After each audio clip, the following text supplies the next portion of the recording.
Hi everyone, this is Anuj and I'm your mentor on this platform. So welcome everyone to Fundland by Anuj official YouTube channel. So दोस्तों एक मेरी subscriber है, उन्होंने पूछा था कि sir Delhi police HCM AWO TPO वाला जो है उसमें मैथ्स का जो लेवल है वो कैसा आता है। तो आज हम उसी के ऊपर बात करने वाले हैं कि भाई जो मैथ्स का प्रीवियस ईयर का पेपर था उसका कैसा लेवल था और इस बार आपको मैथ्स का कैसा लेवल देखने को मिलेगा। तो यहाँ पर हम मैथ्स का एक सैम्पल क्वेश्चंस यहाँ पर कुछ करने वाले हैं, कुछ मैं आपको दिखाऊंगा, सोल्व भी हम उन्हें करेंगे ताकि आपको आइडिया लग सके और उसी के अकॉर्डिंग आप अपनी तैयारी कर सकें। और ऐसा ही लेवल जो भी हम सोल्व करेंगे ऐसा ही लेवल आपको वहाँ पर भी एग्जाम में देखने को मिलेगा।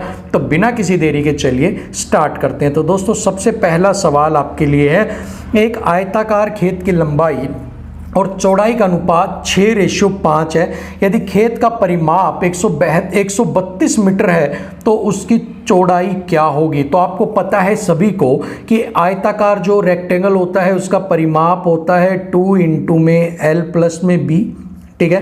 तो यहाँ पर आपको पता है 6 और 5 रेशो में दिया है तो 11 और 11 2 22। तो आप कह सकते हो कि 22x = 132, ठीक है। और x की वैल्यू आपकी कितनी होगी 132/22, ठीक है। इतना सभी को समझ में आ गया। तो यहाँ से आपने इसको काटा तो आपको सीधा सीधा पता लग गया 6 पे कटा है। अब उसने उसकी चौड़ाई की पूछा है तो लंबाई और चौड़ाई था 5 × 6 = 30 इज योर आंसर। तो 30 मीटर उसकी चौड़ाई जो है वो कितनी होगी 30 मीटर, ठीक है। तो ऐसा ही आपको लेवल देखने को मिलेगा। चलिए अगला सवाल भी देख लेते हैं।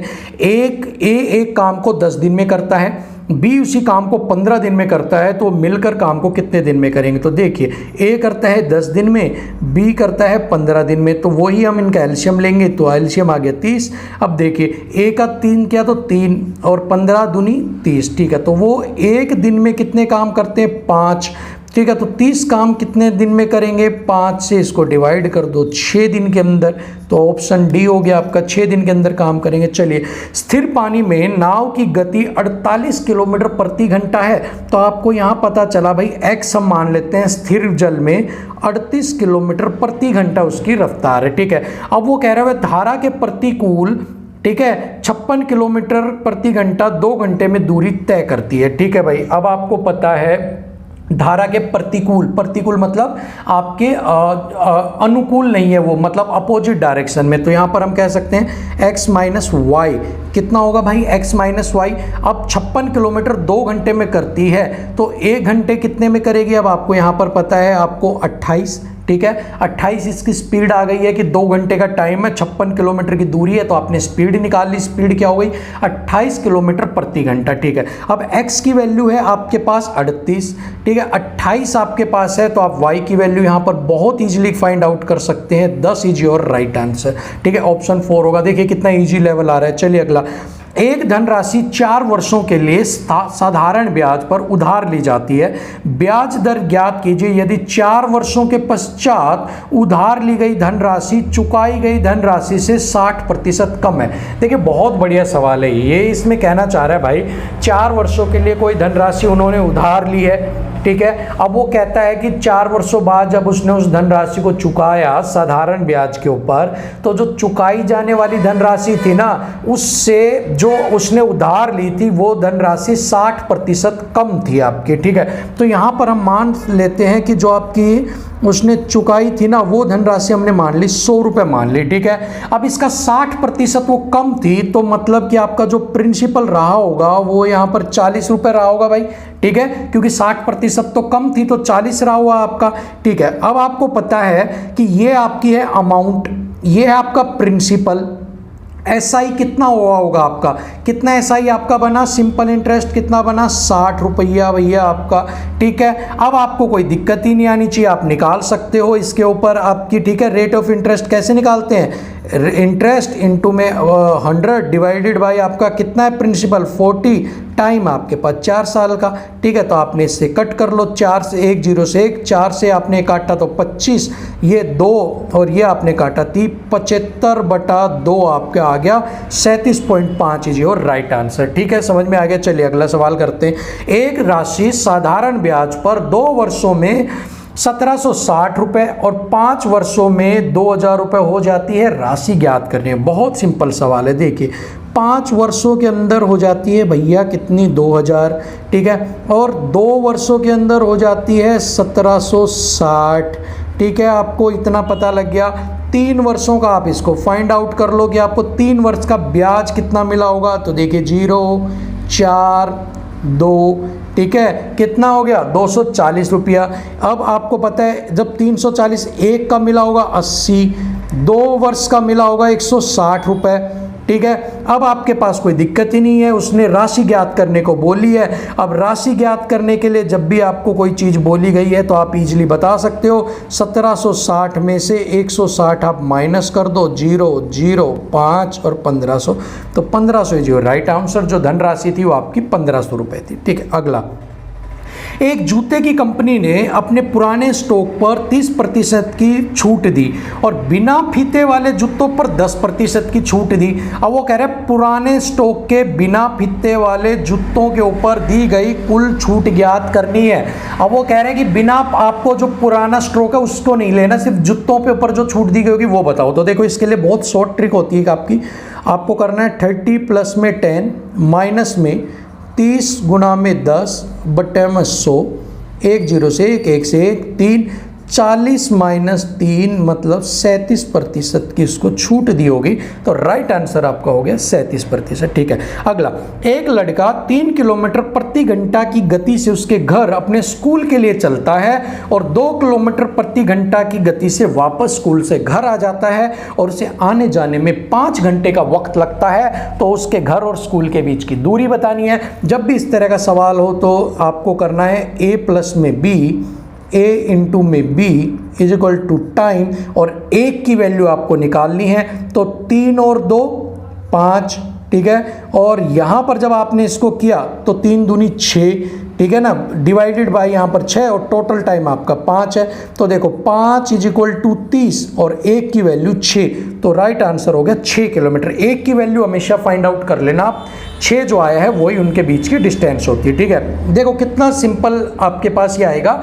तो बिल्कुल आपको नहीं घबराना है मैथ से, ऐसा ही लेवल आपको देखने को मिलेगा, ठीक है ना। सिर्फ आपके डिजिट चेंज हो जाएंगे, कुछ आपको लेवल ऊपर नीचे हो जाएगा, बस, और कुछ भी नहीं होगा, लैंग्वेज चेंज हो जाएगी सवाल की। तो चलिए अगला, यदि एक संख्या दूसरी संख्या से 40% बड़ी है तो भैया मैं कह सकता हूँ एक संख्या 100 है और दूसरी संख्या 140 है, ठीक है। इतना मान सकते हैं 100 140 है, ठीक है, और दोनों के बीच का अंतर कितना है 20 है, ठीक है ना। तो अब हम कह सकते हैं कि दोनों के बीच के अंतर 20 है, लेकिन यहाँ पर हमारी जो डिजिट है इनके अकॉर्डिंग हमारा अंतर कितना है 40, ठीक है। 40 is equal to 20, 1 is equal to 1/2, 20/40 1/2 हो गया, ठीक है। अब कहे सबसे छोटी संख्या ज्ञात करनी है। छोटी कितनी थी आपके पास 100, अब 100 का 1/2 आप कर दो मतलब कि 50 आंसर। तो सबसे छोटी संख्या 50 हो गई आपकी, बड़ी संख्या 70 हो जाएगी। छोटी 50 हो गई आपकी, बड़ी हो जाएगी 70, और दोनों का डिफरेंस भी 20 आ जाएगा और हमारा जो सवाल है वो वेरीफाई हो जाता है, इसलिए राइट आंसर हो जाएगा 50, ठीक है भाई। चलिए आगे है, सनी 2780 रुपये में एक अलमारी खरीदता है और उसे 20% के लाभ पर काजल को बेच देता है। काजल उसे 15% के लाभ पर दिनेश को बेच देती है। दिनेश का लागत मूल्य जो है आपको वो ज्ञात करना है भाई, ठीक है, समझ में आ गया। अब देखो ऐसे सवाल जब भी आपको मिलेंगे ना, इस बार भी आपको देखने को मिलेंगे, आगे भी आपको देखने को मिलते रहेंगे, तो आप 100 से कैलकुलेट कर लीजिए। मान लो सन्नी का है 100, ठीक है भाई। अब उसने उसको आगे बेचा 120 रुपये में, प्रॉफिट उसने कहा कि उसने 20% के प्रॉफिट के ऊपर उसे बेचा, तो कितना बेचा 120 रुपये पे, ठीक है। अब वो कह रहा है भाई इसने 120 रुपये वाली काजल ने इसको बेच दिया दिनेश को कितने पे 15% के प्रॉफिट पर, ठीक है। अब इसने इसको 15% का प्रॉफिट किया, तो अब अपने को क्या करना पड़ेगा 120 का 15% आपको निकालना है, ठीक है ना। तो अब 120 का 15% कितना होता है आप सभी लोगों को पता है, ठीक है। 115 120 गुना में 115 और डिवाइडेड बाय कितना कर दोगे आप, डिवाइडेड बाय आपको कर देना है 100 से, ठीक है भाई। तो अगर आप करोगे तो देखो यहाँ मैं आपको करके दिखा देता हूँ, 120 गुना में 115 डिवाइडेड बाय 100, 1 से 1 कट गया, यहाँ पे 6 हो गया, यहाँ पर 5, इसको 5 से काट लो 2, ठीक है, 23 और 23 6 होते हैं 138, ठीक है। तो 138 रुपये, ठीक है। ऐसे सोल्व कर लेना अगर आपको सोल्व करना ना आता हो तो, ठीक है भाई। अब देखो आपके पास सारी टर्म्स आ गई हैं यहाँ पर बहुत बेहतरीन तरीके से। अब उसने पूछा है कि दिनेश का लागत मूल्य की गणना कीजिए। तो देखो 100 इज इक्वल टू 100 को कंपेयर कितने से करोगे, 2780 से, ठीक है ना। तो आपके पास बिल्कुल सीधा सीधा सवाल आ जाएगा। तो देखो 100 is equal to 2780, 1 is equal to 2780 बटे में 100, ठीक है। ये मैंने कैसे किया, 2780 वाला आपके पास था, ठीक है, डिवाइडेड उसको कर दिया 100। अब हमारे पास कितने की वैल्यू आ गई है, 2701 की, और हमें कितने की निकालनी है, 138 की भैया, ठीक है। 138 की आपको वैल्यू निकालनी है। तो 138 की जब आप वैल्यू निकालोगे तो वो आपके पास निकल के कितनी आएगी, जब आप इसको काटा पीटी कर लोगे तो वो निकल के आएगी 3836.4, ठीक है। 3836.4 आपकी निकल के आएगी और ये ऑप्शन 2 हो जाएगा। कैलकुलेशन आप अपनी फास्ट कर लेना, पॉइंट्स में इसमें कहीं भी दिया हुआ नहीं है, तो हमने भी अपने इस पॉइंट्स को रिमूव कर दिया है। और राइट आंसर आपकी ये डिजिट होगी 3836 इज द राइट आंसर, ठीक है। चलिए आगे देखिए, आगे अलजेब्रा से सवाल आया हुआ है। x प्लस 1/x का स्क्वायर इज इक्वल टू 16 है, तो x cube plus 1/x cube की गणना आपको करनी है, ठीक है। बहुत सिंपल सवाल है। देखिए x प्लस में 1/x का होल स्क्वायर और इसको 16, तो x प्लस 1/x का अगर वैल्यू निकालनी है, x प्लस 1/x की वैल्यू, तो यहाँ पर स्क्वायर है वो उधर आके आपका ये बन जाएगा, ठीक है। और इसकी वैल्यू होती है 4। अब आपके पास x प्लस 1/x की वैल्यू आ गई है 4, ठीक है ना। इतना आपको समझ में आ गया। अब आपके पास कोई दिक्कत है ही नहीं, वो फॉर्मूला आप लगा सकते हो, x स्क्वायर प्लस में 1/x square, sorry x cube plus में 1/x क्यूब प्लस में 3ab एंड a प्लस में b, ठीक है ना। अब इसका शॉर्ट ट्रिक क्या होती है, तो देखो इसकी शॉर्ट ट्रिक क्या होती है, इसको आपको क्या करना है, इसका क्यूब कर लेना है, ठीक है। इसका क्यूब किया तो कितना आ गया 64 माइनस में, ठीक है ना। अब माइनस में क्या करना होता है, आपको इन दोनों की गुना करके माइनस कर देना होता है, ठीक है। देखिए, ठीक है, ये शॉर्ट ट्रिक होती है। जब भी आपको x cube x plus 1/x का क्यूब पूछे तो ये जो डिजिट है सबसे पहले इसका क्यूब कर दीजिए और इन दोनों की गुना करके फिर बाद में माइनस कर दीजिए। 64 माइनस 12 आपने कर दिया है यहाँ पर, और आपके सामने आपको पता है इसका आंसर 52 आंसर यहाँ पर आपका आ गया है। 64 माइनस 52 इज इक्वल टू आपका 52, ठीक है भाई, समझ में आ गया। ये बहुत सिंपल सवाल है, ये ट्रिक याद रखिएगा। जो लास्ट ये जो डिजिट आएगी इसका क्यूब करना है और क्यूब में से इन जो जिससे क्यूब के इनकी मल्टीप्लाई करके माइनस कर देना, डायरेक्ट आंसर आ जाएगा आपका, ठीक है। चलिए अगला, 60 और 80 के बीच की अभाज्य संख्याओं का योग क्या होगा। अब सबसे पहले तो आपको पता होना चाहिए 60 और 80 के बीच में अभाज्य संख्या कौन सी है। तो सबसे पहले आपकी अभाज्य संख्या है 61, ठीक है। 62 आपकी में आता है, 63 आपकी में आ जाता है, 64, 65, 66, 67 कभी नहीं सुनने को मिलता, 68, ठीक है। 69 आप सुनते हो, 70, 71 किसी के टेबल में नहीं आता, ठीक है। 72, ठीक है। 73 किसी के टेबल में नहीं आता, 74, 75, 76, 77, 78, 79 किसी के टेबल में नहीं आता है, ठीक है भाई।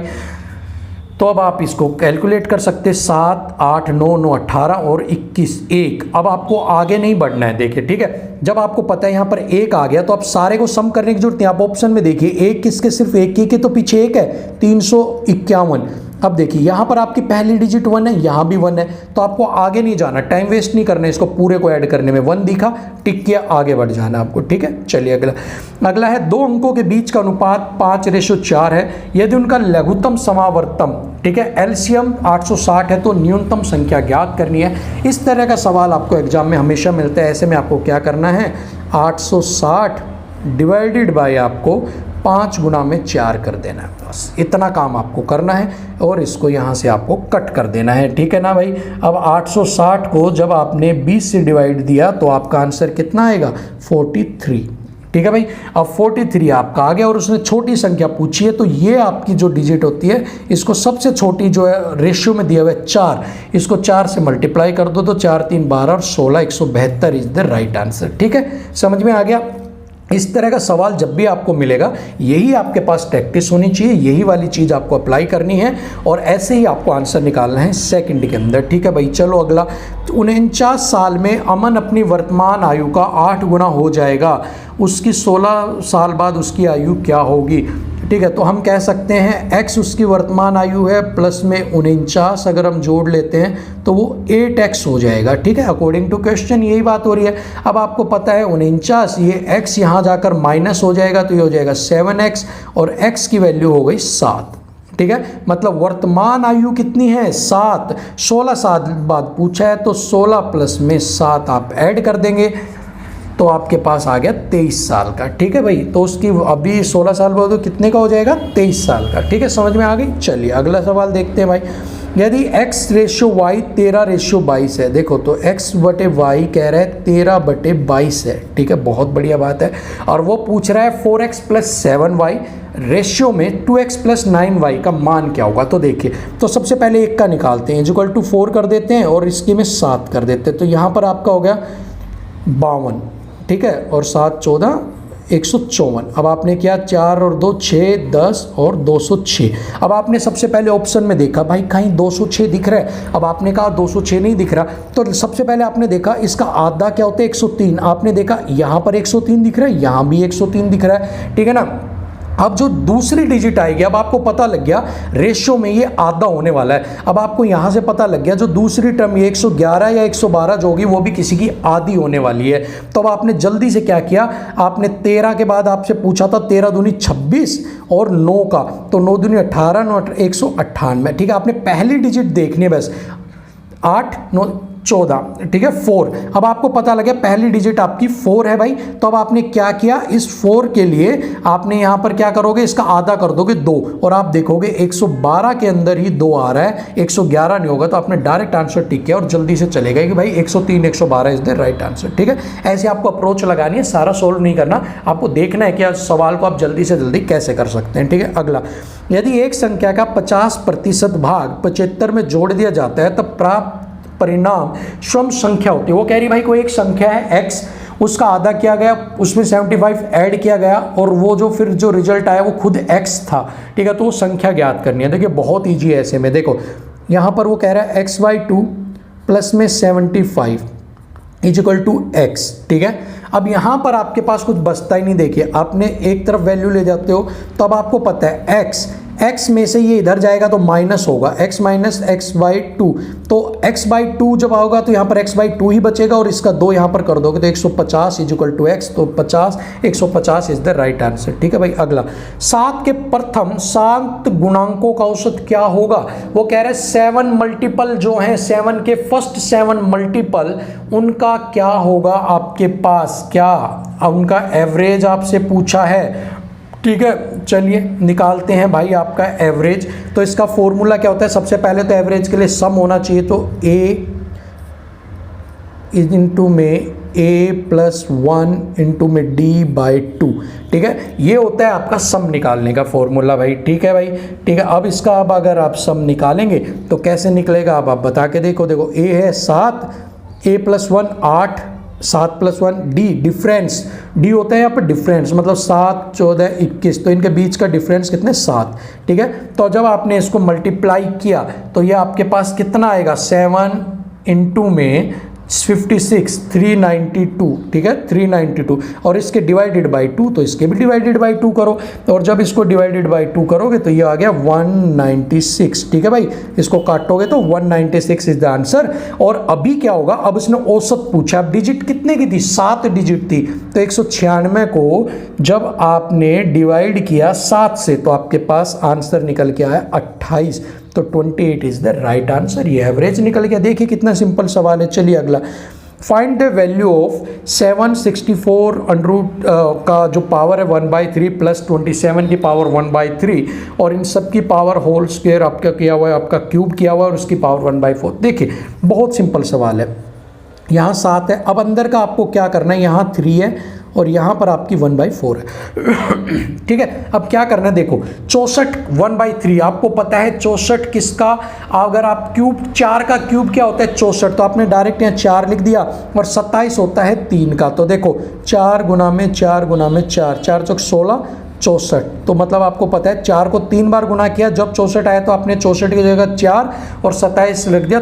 ठीक है, आपके पास आ गया यहाँ पर। अब ये वैल्यू बन गई 7 इंटू में 7 इनकी पावर 3, इसकी पावर 3 है, ये सिर्फ इस 7 के अंदर वाले की पावर 3 है, ठीक है। और इसी के साथ ही आपकी ये हम यहाँ से रब कर देते हैं, ठीक है ना, इसकी पावर 7 है, ठीक है, और इनकी पावर 1/4 है, ठीक है भाई। अब आप देखो 3 तो ये 7 हो गए आपके, ठीक है, 3 तो ये 7 हो गए, 3 है, एक इसकी पावर रही होगी 4, तो टोटल 7 कितने हो गए 4, और इनकी पावर 1/4, तो 4 से 4 कट गया, तो 7 की पावर 1 = 7, तो राइट आंसर होगा 7। समझ में आ गया। अब देखो क्या से आप आया, एक बार दोबारा समझ लीजिए। मैंने इनको क्या किया, छोटा कर दिया, 64 और 27 को 4 और 3 में कर दिया, इनकी पावर थी 3, तो देखो इस 7 को इनको जोड़ा तो ये कितना आ गया 7, इस 7 की पावर 3, मतलब ये 7 3 बार है, और एक 7 बाहर बैठा है, तो 4 7 हो गए, और यहाँ पर पावर 1/4 है, तो इनकी पावर 4 और इसकी पावर 1/4, और जब भी ब्रैकेट के ऊपर पावर होती है वो मल्टीप्लाई होती है, तो आपस में कट गई, तो राइट आंसर आ गया 7 भाई आपका, ठीक है। चलिए अगला पूछा, what is the value of 40% of 3/4 of 1200। वो पूछ रहा है भाई 1200 का 3/4 का 40% कितना होगा। तो देखिए 2 0 से 2 0 कट गई, इसको काटा 10, तो 12 3 36 और 1 0 360, तो राइट आंसर होगा भैया 360 इज द करेक्ट आंसर आपका, ठीक है। समझ में आ गया। चलिए आगे देखते हैं। अगला सवाल भी बहुत ईजी है। अगला कह रहा है भैया 5 प्लस में 5 divided by 5 minus 5 divided by 5। तो ये बोर्ड मास के रूल के ऊपर, तो सबसे पहले हम डिवाइड को सोल्व करेंगे। तो 5 प्लस में 5 डिवाइड बाई 5, 5 को 5 से भाग दिया 1, माइनस में 5 को 1 से भाग दिया 1 इज इक्वल टू वॉट, 1 से 1 कट गया 5, ठीक है। सो राइट आंसर होने वाला है 5, तो 5 इज योर करेक्ट आंसर, ठीक है। समझ में आ गया। चलिए तो यहाँ पर भैया हमारे सारे सवाल खत्म हो जाते हैं। 20 के करीब ये शायद आपके सवाल थे, ठीक है। सैंपल पेपर मैंने आपको पूरे का पूरा करवाया है, सब सॉल्यूशन भी बताए हैं।